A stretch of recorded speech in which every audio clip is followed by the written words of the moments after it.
กลับมาก็ป่วยไข้เลย มันมีไข้มาอยู่แล้ว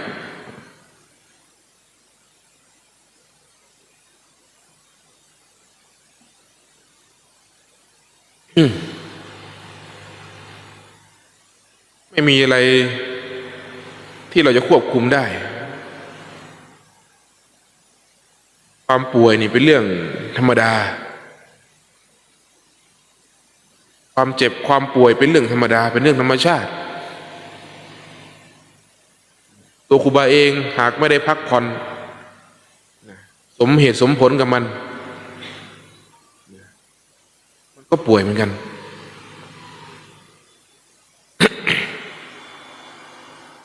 เห็นไหมว่าความเจ็บป่วยเป็นเรื่องธรรมดาพวกเรากับวิ่งมาหาครูบาอาจารย์มาขอให้ครูบาอาจารย์ท่านช่วยครูบาช่วยเคาะหัวให้หน่อยครูบาช่วยเหยียบให้หน่อยช่วยเหยียบหัวให้หน่อยนะจะได้หายปวดหัวครูบาช่วยเคาะหัวให้หน่อยจะได้เรียนเก่งๆครูบาช่วยเคาะหัวให้หน่อย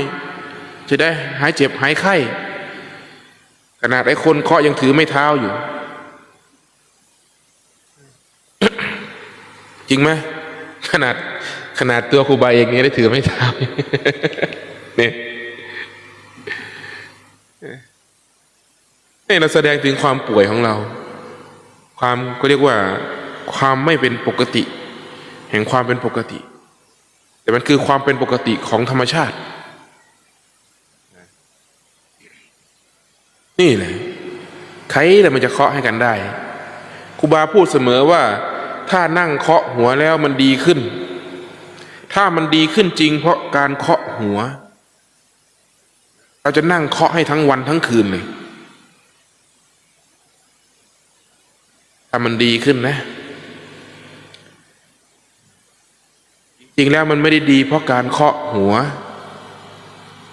เนี่ยมันดีที่การกระทำมันดีที่พฤติกรรมเคาะหัวแล้วไม่มีทางหายป่วยได้เคาะหัวแล้วไม่มีทางฉลาดขึ้นได้เคาะหัวแล้วไม่มีทางที่จะดีขึ้นได้ไม้เท้าครูบาไม่สามารถพาใครพ้นทุกข์ได้มีแต่กรรมของเราเท่านั้น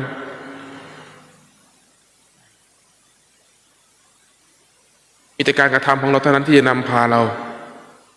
ไปสู่หนทางที่ดีหรือชั่ว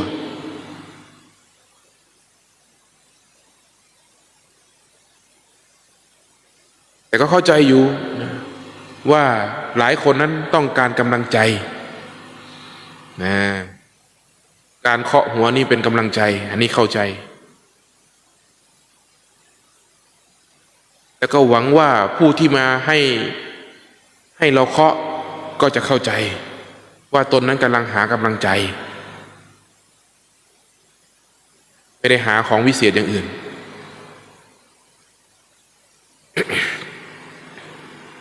ไม่แต่บทให้พรกันอย่างเงี้ยยะถาวะลิวหาปุราปริปุเรนอะไรกันไปสุขขังพลัง อย่างเงี้ยคนให้ทั้งที่บอกให้อายุวันนะ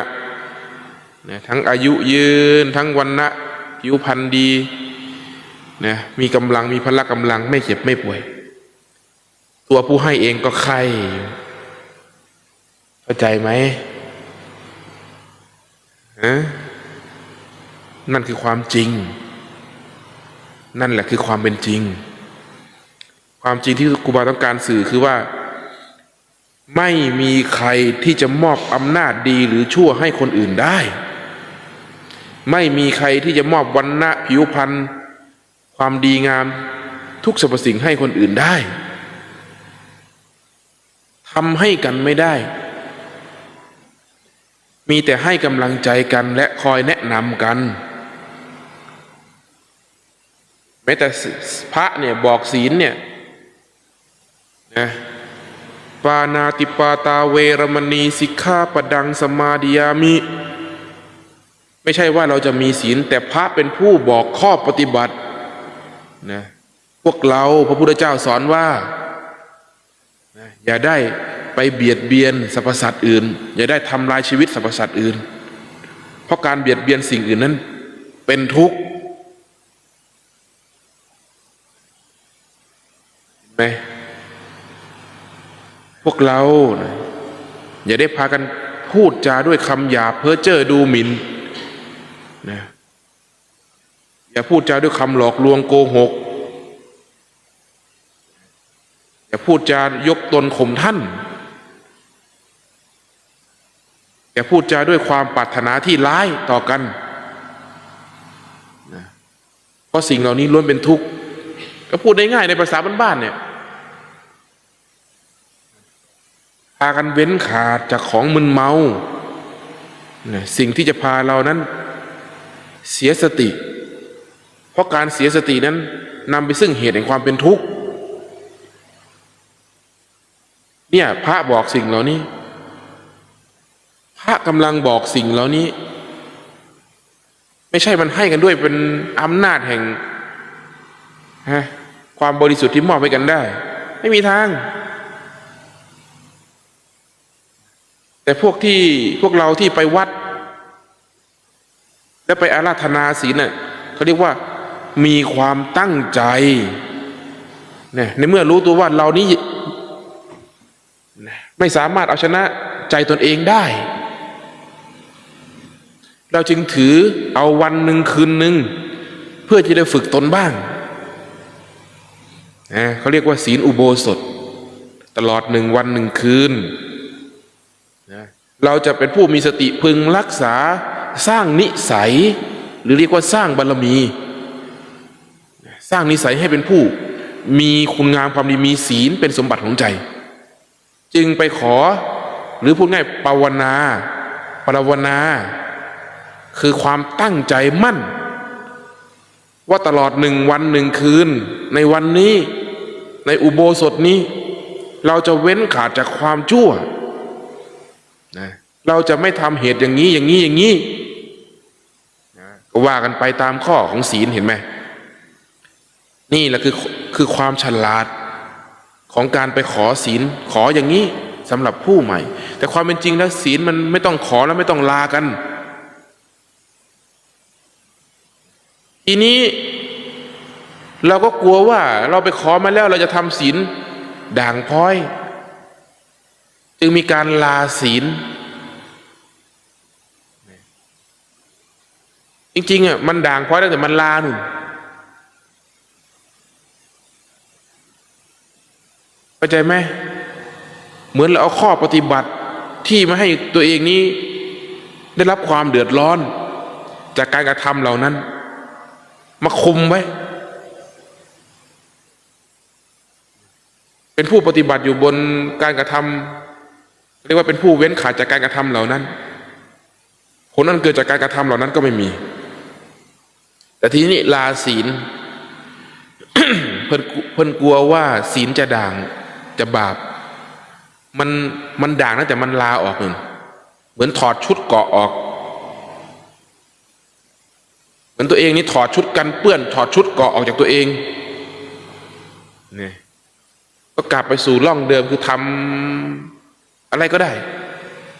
ตัวเองนั่นแหละเป็นผู้ที่เสื่อมออกจากศีลจากธรรมศีลไม่มีทางเสื่อมหรอกโดยข้อบริสุทธิ์แห่งศีลนั้นมันบริสุทธิ์อยู่แล้วแต่เรานั่นแหะจะรักษาความบริสุทธิ์นั้นได้มากน้อยแค่ไหนนี่คือเรื่องของศีลเห็นไหมไม่ใช่เรื่องงมงายในเรื่องศีลมันคือเหตุพระพุทธองค์ท่านเป็นผู้ที่สร้างเกราะป้องกันความทุกข์ขึ้นทุกข์อันเกิดจากการลักขโมยมีอะไรบ้าง1นะทุกข์ที่เกิดจากเขาจะมาจับตนเนี่ยเขาจะเอาตำรวจมาจับเป็นความเดือดร้อนไหมเดือดร้อนเขาจะตีตาหน้าว่าเป็นคนเลวทุกข์ไหมกลัวเขาจับได้ทุกข์ไหมหวาดกลัวหวาดระแวงกังวล คอยหลบคอยซ่อนเจอหน้ากันก็โดนตำหนิเป็นผู้โดนเพ่งเล็งว่าตนนั้นเป็นบุคคลที่ไม่ดีทุกไหมทุกทั้งนั้นแหละทุกเหล่านี้จะไม่เกิดขึ้นเลยหากเราปฏิบัติอยู่ในศีลนั้นคือไม่ขโมยไม่โกหก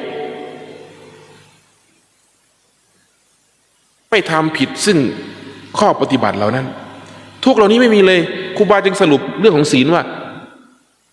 ศีลเป็นเครื่องกั้นทุกข์ที่ยังไม่เกิดไม่ให้เกิดเนี่ยเป็นผู้ไม่มีเหตุเหล่านั้นผลเหล่านั้นจึงไม่มีชาวพุทธเราต้องเข้าใจศีลอย่างนี้นะมันถึงจะเข้าใจนี่เบื้องต้นต้องเป็นอย่างนี้เบื้องต้นในการเข้าใจศีลต้องเป็นอย่างนี้เป็นกฎเขาเรียกว่าไม่สร้างเหตุแห่งทุกข์นะทีนี้คนที่ไม่สร้างเหตุเหล่านั้นนะไม่ทำชั่วเหล่านั้นปุ๊บไอ้ความกังวลที่จะเกิดจากสิ่งเหล่านั้นจะไม่มีนะความกังวลแบบนั้นน่ะความกังวลสิ่งเหล่านั้นจะไม่มีเลยมันจะเกื้อกูลซึ่งความสงบเพราะมันสงบจากความกังวลไปได้มากแล้วประหนึ่งเราเอาตะแกรงมาล่อนของหยาบออกจากของละเอียดไม่ปะปนกันไปเรามาล่อนเอาของหยาบออกจากของละเอียด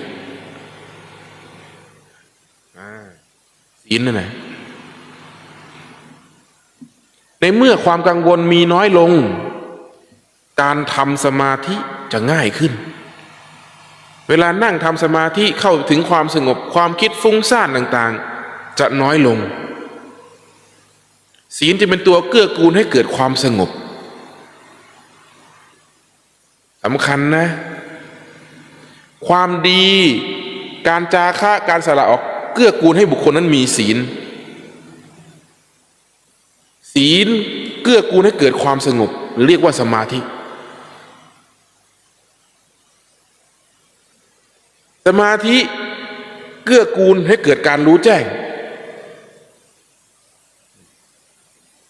ก่อนจะมีสมาธิต้องมุ่งมาสู่กรรมดีก่อน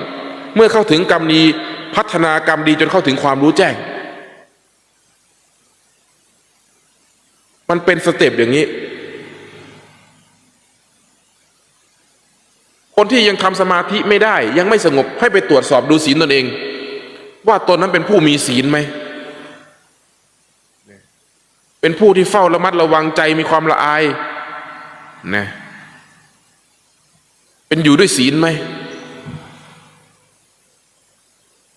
หรือยังคอยเพ่งเล็งคนนั้นคนนี้อยู่นั่นไม่ได้เรียกว่าศีลศีลนำไปสู่ใจที่สงบเพราะมันสงบจากความกังวลความหวาดกลัวหวาดระแวงสงบจากกิริยาการกระทำอันหยาบอันนี้ก็ฝึกใจให้มันละเอียดเห็นไหมมันเกื้อกูลพอมองเห็นไหมว่ามันเกื้อกูลซึ่งกันและกันเขาเรียกว่าเป็นไวยพจน์ช่วยเหลือซึ่งกันและกันเห็นไหมการทานช่วยเหลือมาถึงการรักษาศีลได้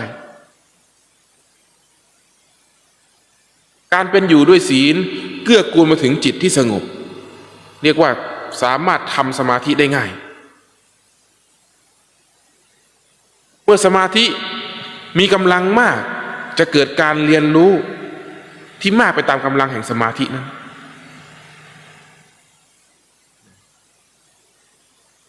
เรียกว่าพัฒนาตนไปสู่ความรู้แจ้ง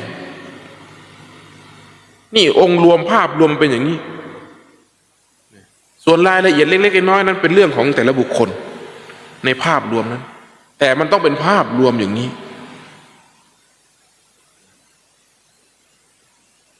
บางคนก็จะบอกว่าอ้าวไหนหลวงตาบอกว่าสมัยก่อนนั้นไม่เห็นพระมีศีลเลยยังบรรลุธรรมได้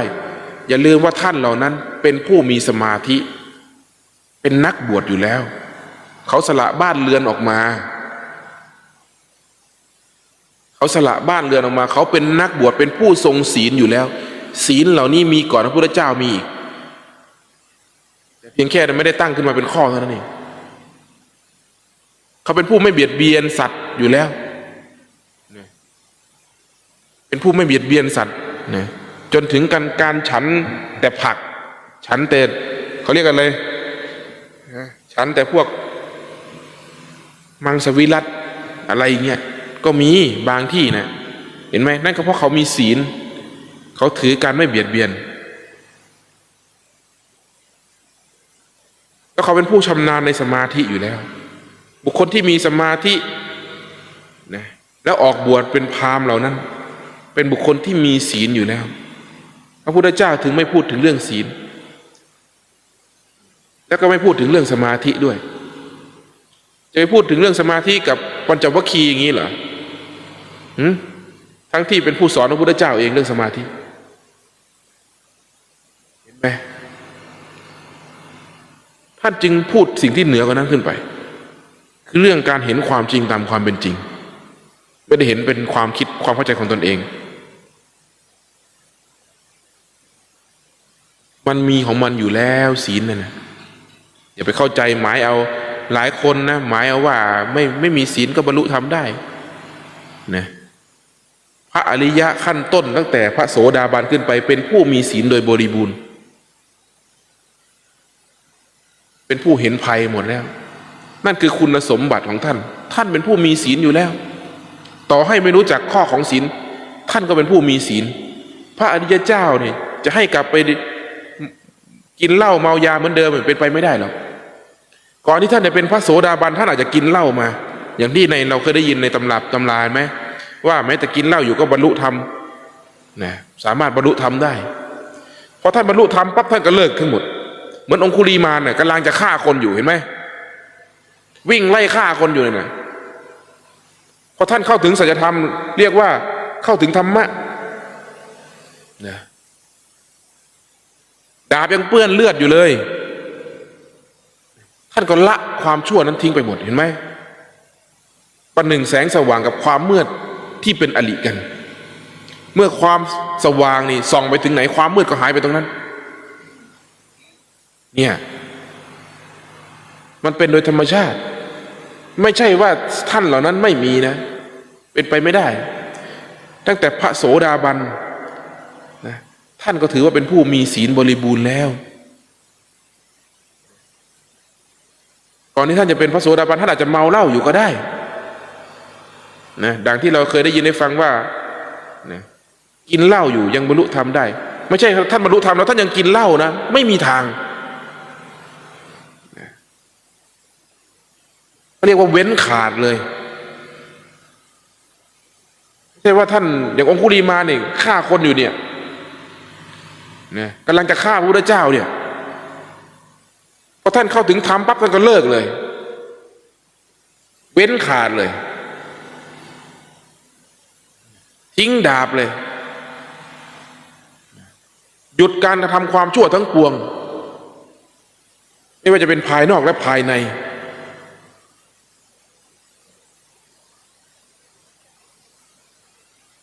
เราหยุดแล้ว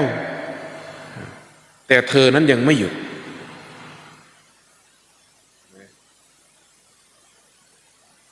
คำว่าหยุดนั้นมีหลายนัยยะหรือพูดโดยรวมทั้งหมดเลยหยุดการกระทำอันเป็นอกุศลทั้งภายนอกและภายในกิริยาการกระทำภายนอกท่านที่เคยเข็นฆ่าคนก็เลิกทิ้งหมดนั่นเรียกว่าหยุดทำชั่วหยุดความชั่วหยุดเบียดเบียนสิ่งอื่นแม้แต่ภายในท่านก็หยุดเช่นกันใจที่มีความปรารถนาอย่างนั้นอย่างนี้ต่างๆนานาความปรุงแต่งภายในท่านหยุดลงเหมือนกันนั่นแหละจึงเรียกว่าหยุดทีนี้ก็มุ่งตนไปสู่พัฒนาตนไปสู่ความดีความรู้แจ้งไม่ใช่ว่าท่านเข้าถึงธรรมะแล้วยังไล่ฆ่าคนอยู่นะไม่ใช่นะอย่าเข้าใจอย่างนั้น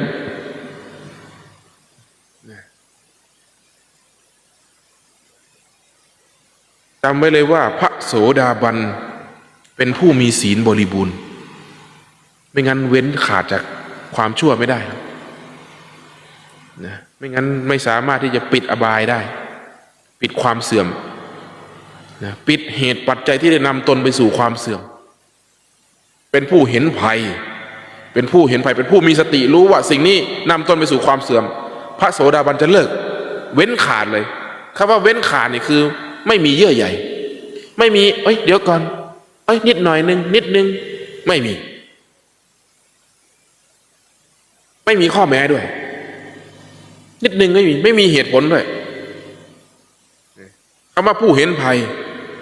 เข้าใจไหมคือจะไม่นำตนไปจมอยู่กับความเดือดร้อนกับสิ่งเหล่านั้น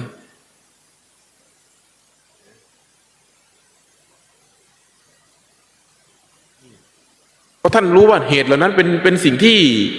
ไม่ดีไงเหตุแห่งการราคะนะฟังให้ดีนะพระโสดาบันนี่เป็นผู้รู้ภัยแห่งเหตุแห่งการราคะท่านยังเป็นผู้ครองคู่เพียงผัวเดียวเมียเดียวหากท่านเหล่านั้นไม่มีคู่ท่านก็จะไม่สร้างเหตุแห่งการราคะนั้นเกิดขึ้นพระโสดาบันครูบาก้าบอกเลยว่าไม่มีทางที่จะไปทำความผิดความชั่วที่จะไปสามารถเสพสมกามราคะได้อย่างกษัตริย์เอาไปเรื่อยไม่มีเพราะท่านรู้ภัยท่านเป็นผู้รู้ภัยเป็นผู้มีสติเห็นเหตุไม่ใช่ว่าเจอคนนี้ชอบก็ไปเอาเจอคนนี้ชอบก็ไปเอาเจอคนนี้ชอบก็ไปเอานะไม่ใช่เป็นไปไม่ได้หรอกเฉพาะผู้มีกำลังฌานก็ทำไม่ได้แล้วไม่ต้องพูดถึงพระอริยะหรอกแค่จิตสำนึกของคนปกติเนี่ยก็ทำไม่ได้เขาเรียกว่าจิตสำนึกดีเพราะรู้ชัดว่าเป็นสิ่งที่พระพุทธองค์ไม่สรรเสริญพระอริยเจ้าท่านจะทำอยู่เหรอพระพุทธองค์สรรเสริญพระอริยเจ้าตั้งแต่พระโสดาบันขั้นต้นเรียกว่าโสดาปฏิมรรคท่านสรรเสริญเลยว่านี่แหละบุตรเรานี่แหละลูกศิษย์เรานี่แหละทายาทเรานะ8 บุรุษ 4 จำพวก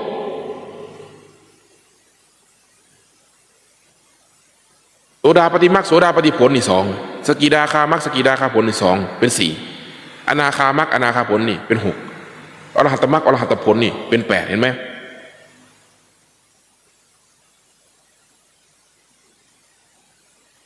ใช่ไหมมันเว้นขาดไม่ต้องไปพูดถึงพระโสดาบันหรอกนะแค่คนที่มีจิตสำนึกดีเนี่ยนะคนปกติที่มีจิตสำนึกดีเขาก็ไม่ทำกันแล้วไม่ต้องไปพูดถึงพระอริยะนะพระโสดาบันไม่มีข้อแม้หรอกแต่หากเหล่านั้นท่านมีคู่ครองอยู่แล้วท่านก็ดำเนินตนไปตามคู่ครองนั้นและจะนำตนเองพัฒนาตนเองไปสู่ความรู้แจ้งนะหากบุคคลนั้นยังไม่มีคู่ครองนะท่านก็ยังไม่สร้างเหตุแห่งตนเองสร้างภัยให้ตนเองส่วนใหญ่จะนำตนออกไปสู่ความเป็นนักบวชนะรู้ธรรมเพียงเล็กน้อยเขาถึงบวชกันไงสมัยก่อนเห็นไหมแค่เป็นพระโสดาบันปุ๊บก็ขอบวชกันหมดเลยไม่ต้องพูดถึงพระอรหันต์หรอกแค่รู้ว่าเป็นหนทางที่จะนำไปสู่ความเจริญแค่นั้นแหละไม่ต้องไปพูดถึงพระอริยะหรอกเขาก็ขอบวชกันหมดแล้วเขาเป็นผู้เจริญตามปฏิบัติตามประพฤติตามสละตนเองนี่ทั้งชาตินี่เขาเรียกว่าสละชีวิตชาติหนึ่งให้พระพุทธเจ้าแล้วนี่มันไม่ได้ซับซ้อนขนาดนั้นหรอกให้พูดถึงเรื่องของใจสมบัติของใจมันต้องเป็นไปในแนวทางนี้เนี่ยเรียกว่าผู้ที่ เป็นผู้เห็นภัยแหมตัวเองเห็นภัยอยู่จะไปสร้างภัยตัวเองเป็นไปได้หรอเป็นไปไม่ได้หรอกมีจะพาตนเองมุ่งออกจากความเสื่อมเหล่านั้นน่ะนะเอาต่อไปนี้ใครมีคำถามอะไรก็ถามมาให้โอกาสนะผู้ที่อยู่ข้างในวัดนี้ก่อน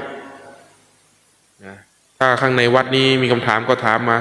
ถ้ายังไม่มีคำถามนะก็จะให้โอกาสผู้ที่นั่งฟังอยู่ทางบ้านได้เปิดโอกาสให้ได้ถามนะ ไหม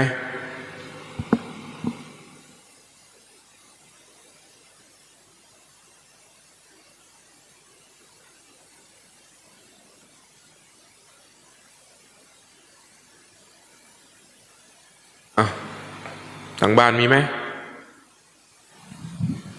คำถามนะคะถามบอกว่ากราบถามพระครูบาว่าเราจะวางใจอย่างไรเมื่อมีคนพูดดูถูกเหยียดหยามเราเพราะเราพูดภาษาเขาไม่คล่องเราสามารถทำให้สามีเราเข้าใจได้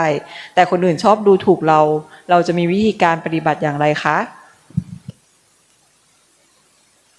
คนจะกังวลเพราะคนอื่นดูถูกเพราะกลัวว่าเขาจะว่าตนนั้นไม่มีคุณสมบัติพอไม่ดีพอหรือพูดง่ายๆคือเพราะมีตนจึงต้องการยอมรับคนที่มีตัวตนมักแสวงหาการยอมรับเสมอเพราะอะไรรู้ไหมเพราะเราไม่ได้ภูมิใจในตนเอง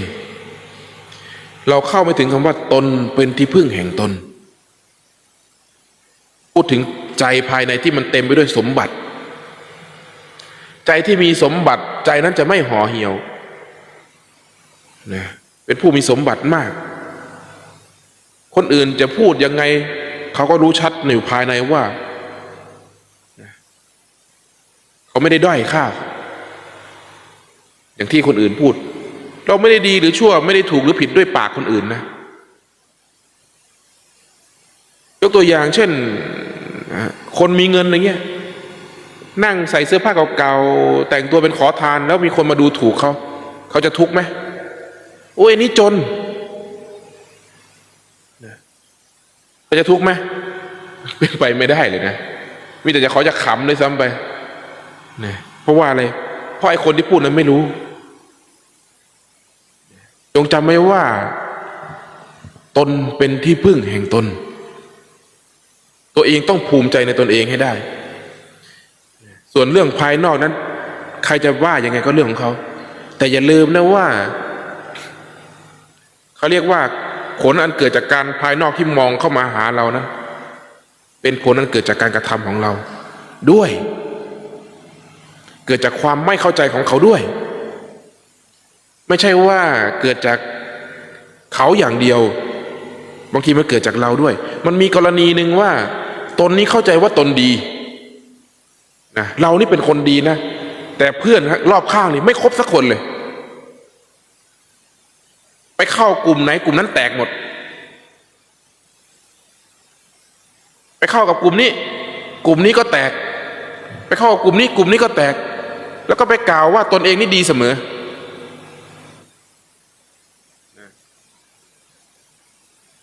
นั่นคือเข้าใจว่าตนเองดีแต่ไม่ได้ดีจริงหากมันดีจริง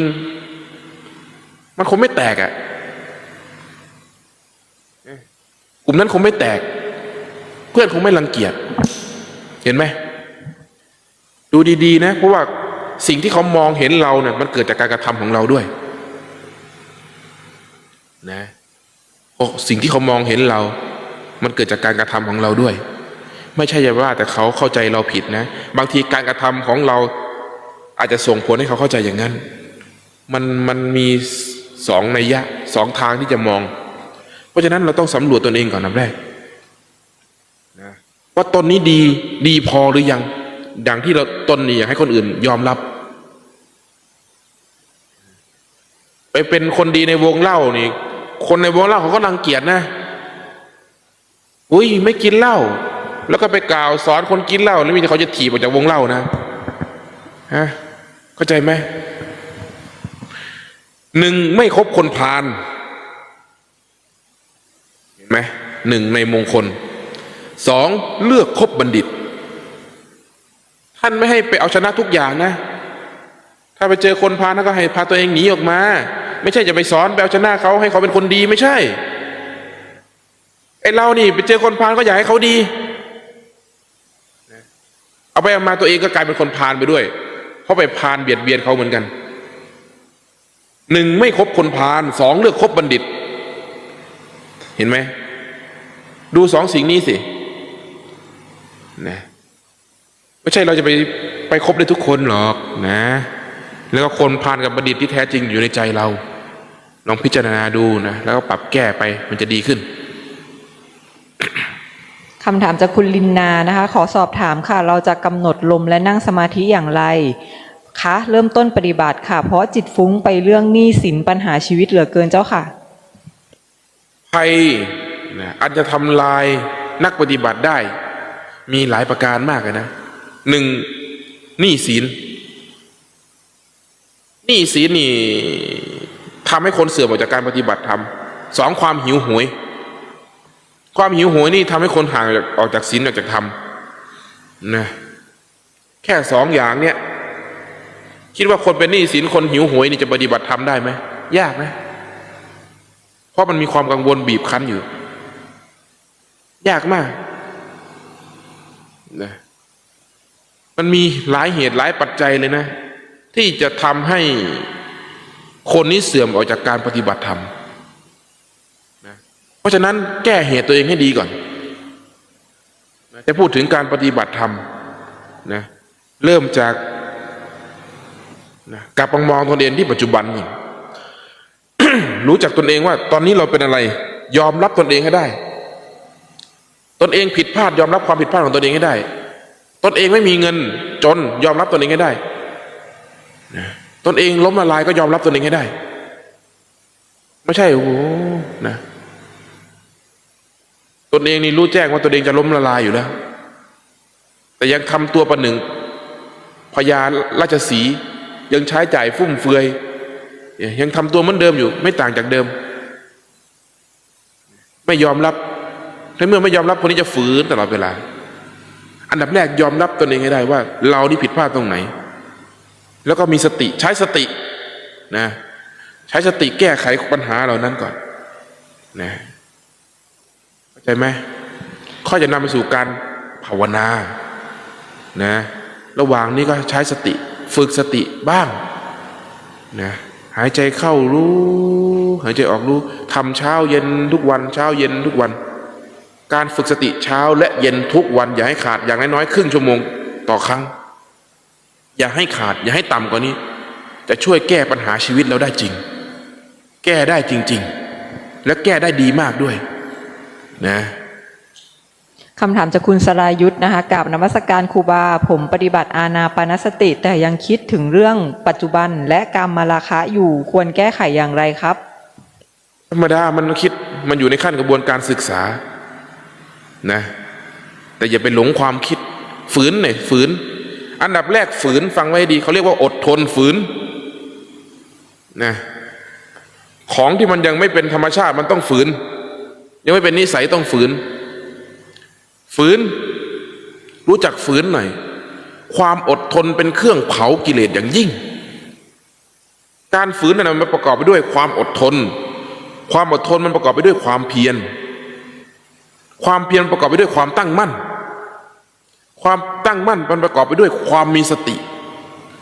ความมีสติประกอบไปด้วยความมีสมาธิความมีสมาธิประกอบไปด้วยความรู้แจ้งสติปัญญาศรัทธาความเพียรนะสร้างบารมีพวกนี้ให้มันเต็มเรียกว่าสร้างนิสัยมันต้องเริ่มจากการฝืนใจไม่ใช่ปล่อยใจนะหากใจนั้นยังไม่ดีปล่อยไม่ได้ควายที่ยังฝึกไม่ดีใช้งานไม่ได้ใจเราเนี่ยประหนึ่งสัตว์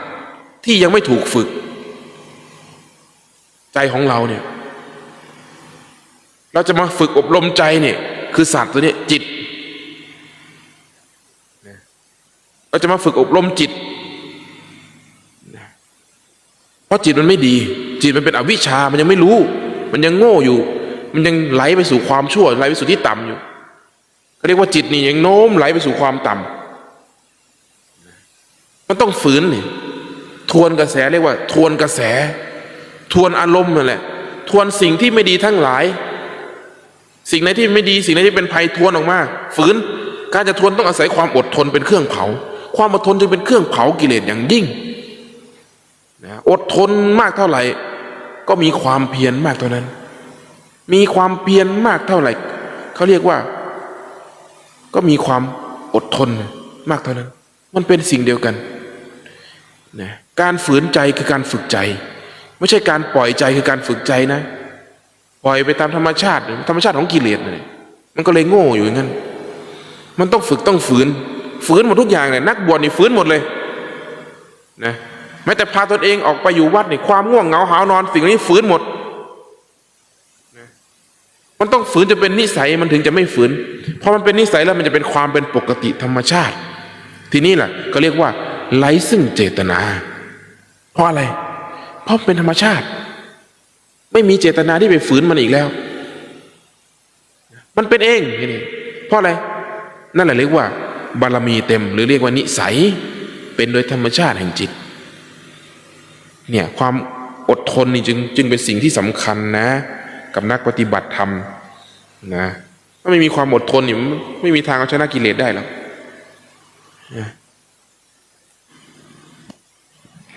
คำถามนะคะถ้าผมเป็นคนรักพ่อรักแม่รักญาติพี่น้องแต่ผมขี้เมาและชอบหาเรื่องชาวบ้านอันนี้ถือว่าผมเป็นคนดีหรือเปล่าครับจะดีตรงไหนมันก็ดีบางคนไม่ดีบางคนไงนะการเบียดเบียนคนอื่นอยู่ไม่ใช่คนดีนะแม้แต่สัตว์มันก็รักลูกตัวเองนะสัตว์มันก็รักพ่อรักแม่มันถึงไปล่าสัตว์อื่นมาให้ลูกมันกินไงใครๆก็รักครอบครัวแต่ก็ไปทำลายครอบครัวอื่นเพื่อให้ครอบครัวตัวเองอยู่รอดก็อ้างว่ารักครอบครัวนะมันจะเรียกว่าดีอย่างเดียวดีไม่ได้หรอกงั้นนะดีจริงมันต้องดีกับทุกสถานการณ์นะประกอบไปด้วยไม่เบียดเบียนคนอื่นไม่ว่าจะเป็นสัตว์เล็กสัตว์น้อยอย่าพูดถึงสิ่งมีชีวิตเลยนะหากเราทำประโยชน์ให้เขาไม่ได้เราจะไม่ทำโทษให้เขาเราจะไม่สร้างโทษสร้างภัยให้เขาหากเรายังสร้างประโยชน์ให้เขาไม่ได้เนี่ยรวมเหมือนกันเลยทั้งบิดามารดาทั้งหมดนะแต่โดยธรรมชาติของคนก็ต้องรักครอบครัวเป็นธรรมดาไอ้ความรักครอบครัวนี่แหละความปรารถนาดีกับครอบครัวนี่แหละที่มันประกอบไปด้วยอวิชชาคือความไม่รู้ว่าอะไรถูกอะไรผิดมันจึงไปเบียดเบียนครอบครัวอื่นก็มีนะบางคนก็ไปโกงครอบครัวอื่นเคยเห็นไหมเป็นไปเยอะแยะมากมายใจมันต้องเป็นธรรมหากใจเป็นธรรมมันดีไปหมดใจที่เป็นธรรมย่อมดีและมีความปรารถนาดีต่อสิ่งอื่นเสมอสิ่งมีชีวิตเพียงเล็กน้อยคนที่มีธรรมะเขาจะมีความปรารถนาดีต่อสิ่งนั้นเสมอเนี่ยเขาจะไม่เบียดเบียนสิ่งอื่นนั่นจึงเรียกว่าผู้มีธรรมหรือเรียกว่าเข้าถึงความดีที่แท้จริง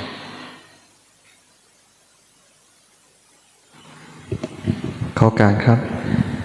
คุณชยาภาถามว่าเวลานั่งสมาธิไปสักพักจะเห็นรูปหน้าโน่นนั่นนี่ผุดขึ้นมาเรื่อยๆบางครั้งรู้สึกกลัวแต่ก็ตั้งสติบอกตัวเองไม่ต้องกลัวหมายถึงอะไรคะอย่าไปสนใจมันเป็นเพียงแค่สัญญาที่ผุดขึ้นมาประหนึ่งภาพที่อยู่ในหัวเรามันฉายขึ้นเป็นนิมิตนะอย่าไปสนใจมันปล่อยมันไปสิ่งไหนจะปรากฏขึ้นระหว่างการปฏิบัติธรรมปล่อยมันทิ้งให้หมดหน้าที่เดียวของเราคือเกาะลมไว้สังเกตดูว่าจิตเวลามันส่งออกจากลมเป็นยังไงระหว่างที่มันไปเห็นรูปหน้านั้นมันลืมลมพอมันสติดึงมันกลับมารูปหน้านั้นหายไปมันก็กลับมาสู่ลมหายใจสังเกตดูสิแต่ใหม่ๆมันจะไม่เห็นหรอกมันจะเห็นเป็นประหนึ่งว่าเห็นเหมือนกันหมดเลยเพราะสติยังไม่มีกำลังมากพอความสนใจฟังให้ดีนะความสนใจนั่นแหละคือการเขาเรียกว่าการรู้ระหว่างที่มันสนใจลมอยู่สิ่งอื่นจะไม่ปรากฏพอนิมิตปรากฏขึ้นหรือภาพมโนภาพปรากฏขึ้นไปสนใจมโนภาพปั๊บไปสนใจแสงไปสนใจรูปหน้าไปสนใจเวทนาต่างๆที่มันเกิดยุบยุบยิบยิบในกายลืมลมไปหมดมันจะลืมไปหมดเลยต้องดึงตัวเองกลับมารู้สึกในลมอีกดึงกลับมาคือปล่อยสิ่งนั้นเองการดึงตัวเองกลับมารู้ลมหายใจมันจะปล่อยสิ่งนั้นธรรมชาตินะอย่าไปสนใจมันกับสิ่งเหล่านั้นเป็นเพียงสภาวะหนึ่งที่เกิดจากการปฏิบัตินะ หากเราเข้าไปสนใจมันเหมือนกับว่าเราแวะข้างทาง เหมือนเราขับรถจะไปกรุงเทพอย่างเงี้ยจากอุบลไปกรุงเทพยังไม่ถึงไหนเลยแวะโคราชก่อนแวะก่อนเสียเวลาจากจิตจะสงบมันก็ไม่สงบนะอย่าไปแวะเลยมุ่งตรงอย่างเดียวเลยมโนภาพใดๆจะเกิดขึ้นเสียงใดๆจะเกิดขึ้นอะไรก็ตามสิ่งไหนจะเกิดขึ้นไม่ว่าจะเป็นเสียงเรื่องราวเนื้อหาภาษาหรือกิริยาใดๆที่แสดงออกภายในจิตนี้สลัดมันทิ้งปล่อยมันทิ้งเกาะเพียงแค่กายกับลมเขาเรียกว่ารู้สึกอยู่ในลมเท่านั้นหากจะรู้ก็รู้เพียงแค่ลมหายใจกับเวทนาที่ปรากฏขึ้นกับกายหากมันจะคิดให้มันคิดเพียงอยู่ในกายนี้เท่านั้นถ้าจะให้มันคิดให้มันคิดเอามาสำรวจกายนะว่าหัวเราอยู่แบบไหนตัวเราอยู่แบบไหนแขนเราอยู่แบบไหนให้มันคิดอยู่ในกายนี้นะถ้ามันจะคิดให้มันเที่ยวอยู่ในสกลกายนี้แล้วให้มันหดเข้ามาสู่ภายในคือลมนะตั้งแต่ลมที่มันเคลื่อนจากท้องขึ้นมาหน้าอกคอปลายจมูกไหลวนออกไปนะลมก็เคลื่อนเข้ามาภายในนี่ไหลลงมาจนมันอยู่สามารถตั้งแต่สะดือตั้งแต่ท้องเนี่ยจนถึงปลายจมูกนี้ได้แล้วมันจะหดเข้าฟังให้ดีนะลมมันจะหดเข้าจากที่มันเคยอยู่ท้องกับปลายสะดือมันจะหดขึ้นมาเหลือหน้าอกกับปลายจมูกนะมันจะหดเข้าจนเหลือเพียงแค่ปลายจมูกเท่านั้นมิบแมปสั้นเข้าจนไม่สามารถระลึกได้ว่าลมนั้นระลึกอยู่ที่ปลายจมูกหรือระลึกอยู่สิ่งใดแต่เพียงแค่รู้ว่ามันกำลังเคลื่อนเข้าเคลื่อนออกเพียงเล็กน้อยจนสามารถรู้ชัดว่าลมที่มันเคลื่อนเข้าเคลื่อนออกเพียงเล็กน้อยนั้นระงับขาดสะบั้นลงไปไม่มีลมเคลื่อนเนี่ยมันต้องฝึกให้มันเข้ามาอยู่ภายในลมนี้พอลมระงับลงปุ๊บความรู้ชนิดใหม่จะปรากฏขึ้นจะเป็นความรู้ที่ไม่มีลมหายใจละระหว่างก่อนที่จะมาถึงจุดนี้นะฟังให้ดีนะก่อนที่จะมาถึงจุดนี้ที่มันจับอยู่ในลมได้ความนึกคิดต่างๆไม่มีความนึกคิดต่างๆจะไม่มีปรากฏคือระงับลงหมดแล้วเรียกว่าความฟุ้งซ่านจะไม่ปรากฏเลยมันจะขาดสะบั้นไปหมดเลยมโนภาพต่างๆจะไม่ปรากฏผู้ที่มีสติตั้งมั่นจริงๆมโนภาพจะไม่มีเขาเรียกว่านิมิตจะไม่ปรากฏกับผู้ที่มีสติตั้งมั่นจิตจะเกาะอยู่ในอารมณ์เดียวเรียกว่าเข้าถึงคำว่าเอกคตาอยู่ในอารมณ์เดียวเป็นหนึ่งอันนี้พูดโดยย่อเป็นอย่างนี้หากมันยังคิดนึกอยู่เป็นนั่นเป็นนี่อยู่เนี่ยมันยังไม่เป็นสมาธินะอย่างที่คำพ่อแม่ครูบาอาจารย์ท่านบอกว่า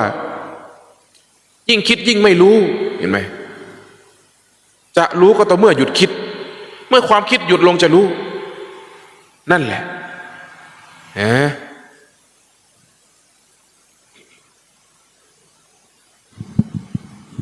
มีไหมคำถามมีคำถามหนึ่งครับจากคุณสุเนศครับถามว่าปฏิบัติถึงขั้นไหนถึงเรียกว่าเป็นโสดาบันครับว่า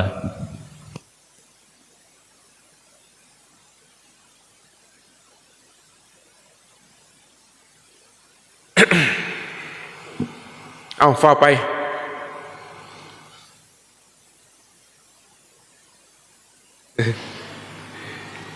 ไม่แท่งดากเนี่ย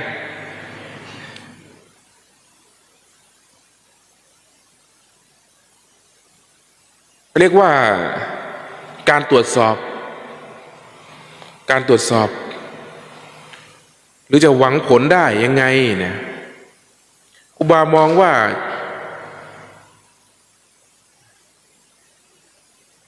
คนที่ไม่สามารถทำความชั่วได้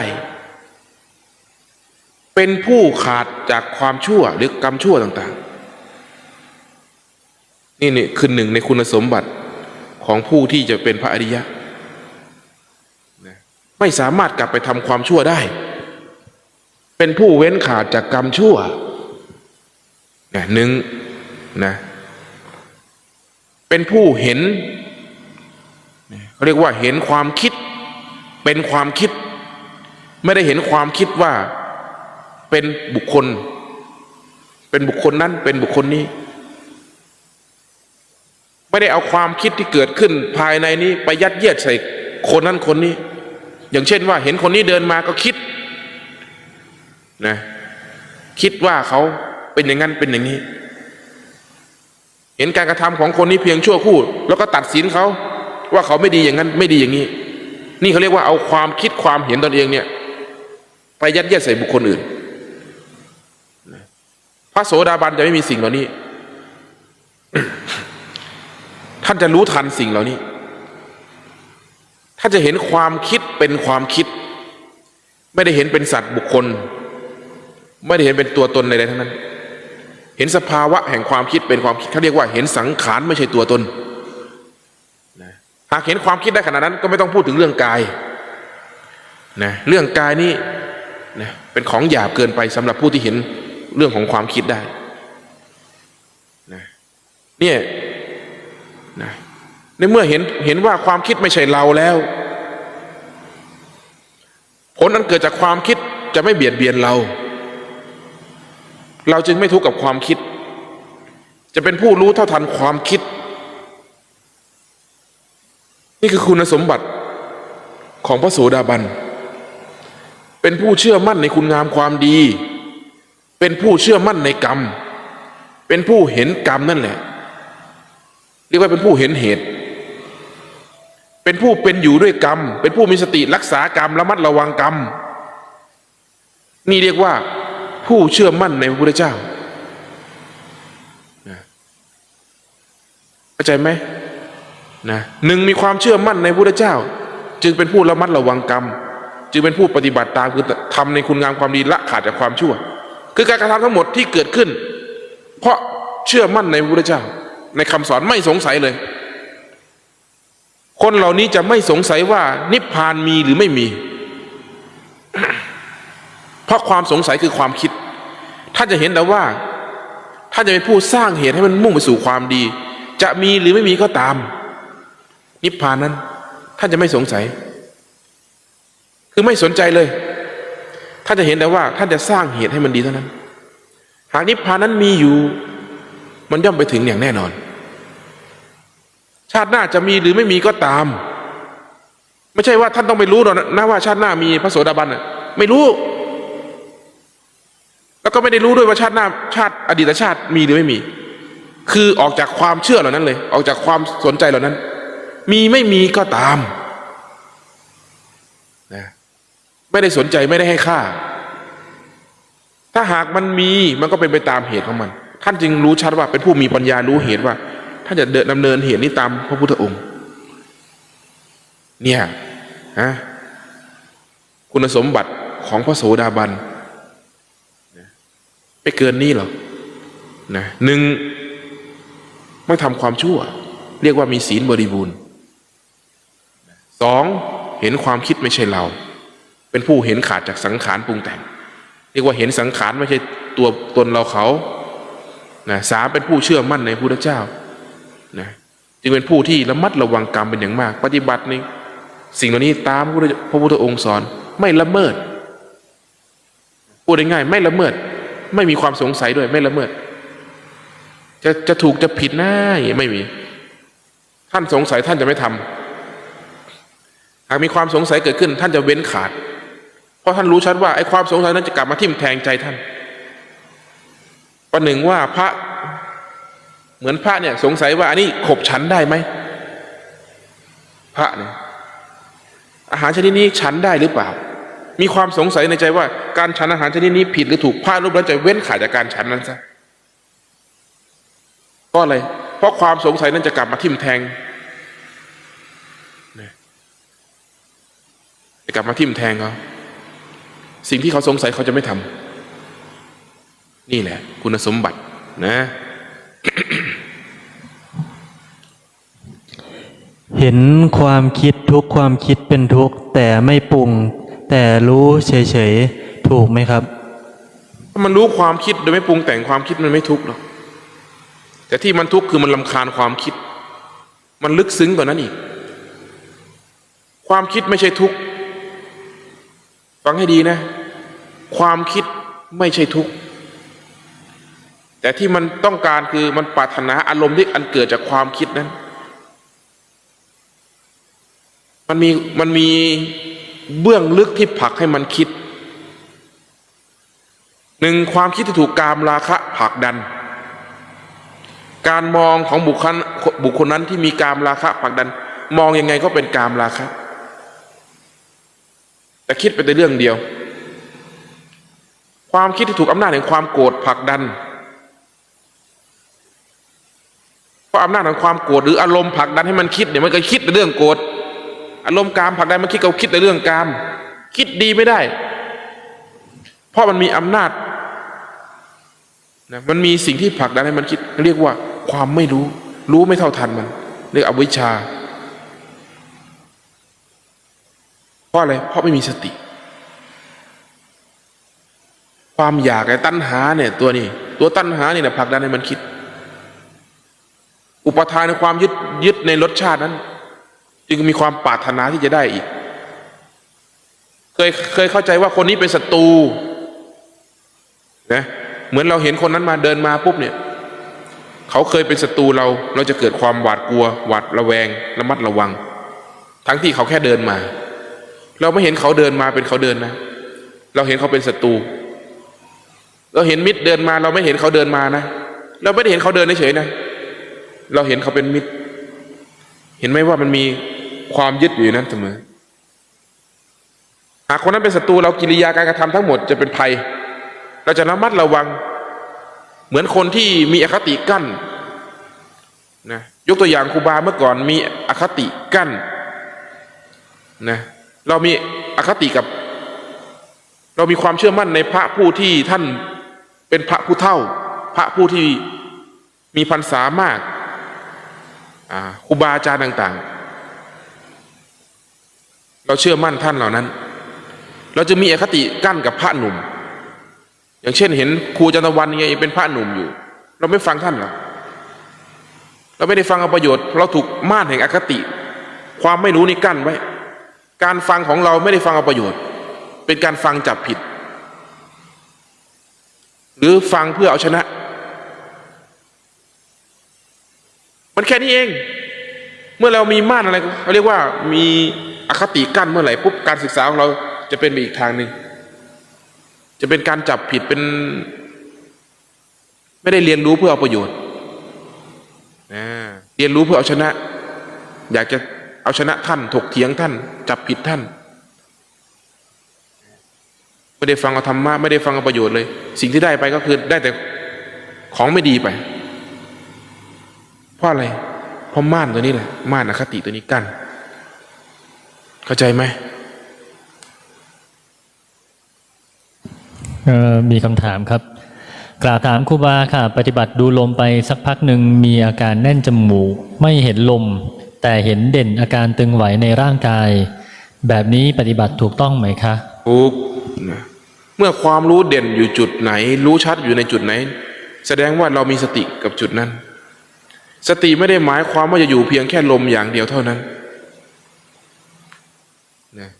หากสติมีกำลังมากความรำคาญความสงสัยจะไม่มีเขาเรียกว่าเป็นผู้มีสมาธิ